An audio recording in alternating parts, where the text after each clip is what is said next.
All right, you guys, it's your boy Taylor Grant. I'm here with Bellator Claims Resolution. I'm here to talk to you about the denial of the day.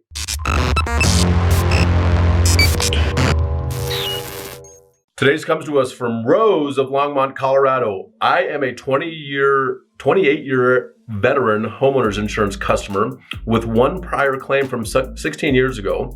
Now I need a new roof due to the hail damage and wind damage, and now insurance company is willing to pay for 4 shingles. And labor totaling $920.08. Really? I have hail damage all over my roof, AC unit, fascias, but the insurance company's third-party contractor states I don't need a new roof. I am still getting the runaround from the executive office down to the manager. Insurance company has been happy collecting my yearly premium, but now that it's their turn to pay out money, they refuse. I am not in good hands with them. I am in horrible hands. What about advertising 100% claim satisfaction guarantee, or is that only for selected customers? I'm very unhappy and would not recommend this company for any coverage at all. So many different things come into play, right? So in this situation, if you had a patched quilt-like roof to begin with, maybe that's what you're owed. Maybe you're owed 4 shingles because your roof looks like a big patch of different colors and different, things like that. It's mismatched, but ultimately at this point, before the loss, it was not a uniform appearance, okay? But if it was a uniform appearance and now they're trying to do a couple shingle repairs, is that what you paid for in your policy? If it is, then you really can't complain. But if it's not, you should complain and you should fight back all the way till it gets fully paid. If you have that much damage to the ACs, the fascia, the siding, I'm certain, I haven't seen the roof, but I'm certain that you probably have roof damage as well. And I'm dealing with that. I deal with this all the time, right? They send out their engineer. Their engineer says no damage.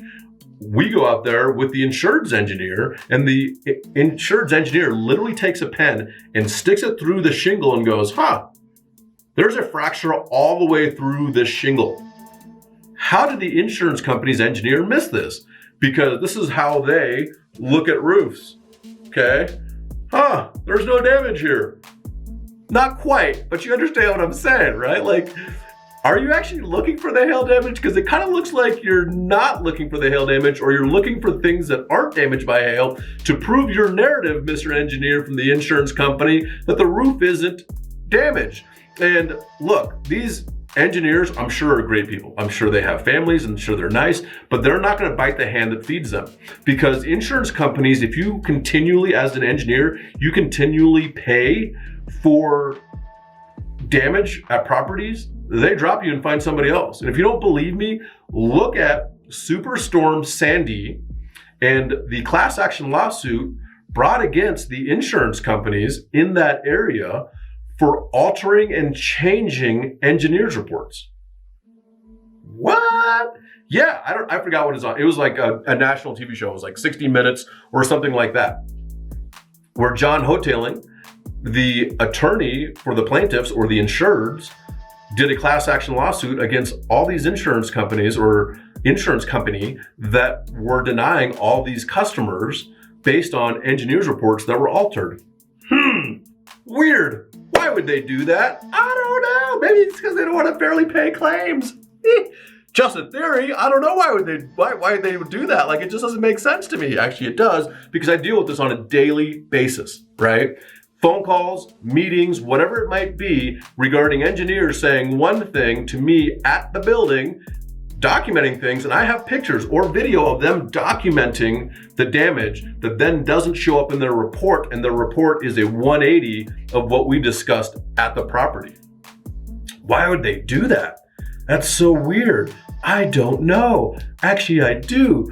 But the thing is, you have to have somebody fighting on your behalf, because everybody that is in the insurance world works for the insurance company, is attached to the insurance company, and plays the same games that they do. It's very rare. It is possible, and I have encountered these people, that you get someone that is just like, I don't care what the insurance company says. or wants me to do, I'm doing my job and I'm going to be honest and ethical, and I'm going to call damage as damage, and if it's not damage, it's not. Okay, that's all I'm asking. I don't want you to come out and tell me that there's damage when there's not. That's not what I'm asking you to do. But I am asking you to be fair, honest, and ethical. And that's not too much to ask. And if it is, you probably shouldn't be in this industry. So watch out for those outcome-oriented vendors that the insurance company hires to create outcomes that are in the favor of insurance companies, okay? When that happens, you know who to call. It's not Ghostbusters, it's Bellator Claims. You gotta call Bellator Claims. Contact us today, bellatorclaims.com.